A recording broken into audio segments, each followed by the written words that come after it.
In November 1956, something happened that changed the world forever. The most powerful empire in human history, an empire that had ruled a quarter of the Earth's surface, an empire whose currency had dominated global trade for over a century, was brought to its knees in just 11 days.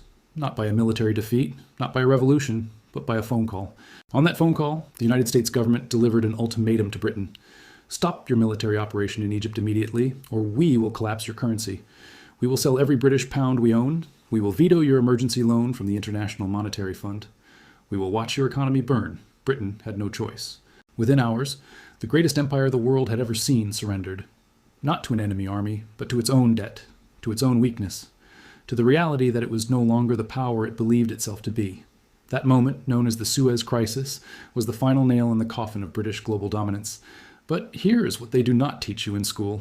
Here is what the history books conveniently leave out. Britain did not fall because of that one crisis. Britain fell because for decades before that moment, it had been making the exact same mistakes that America is making right now. And by 2026, those mistakes may finally catch up with us. Let me show you exactly what happened, because when you see the pattern, you will never look at America the same way again. To understand how Britain fell, you first have to understand how Britain rose. In the 19th century, Britain was the undisputed master of the global economy. The British pound was not just a currency, it was the currency.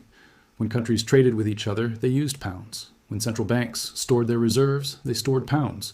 When international contracts were written, they were written in pounds. This gave Britain an almost supernatural power. They could print money to fund their military. They could borrow at incredibly low interest rates because everyone trusted the pound. They could run trade deficits year after year because the world needed their currency more than Britain needed to balance its books.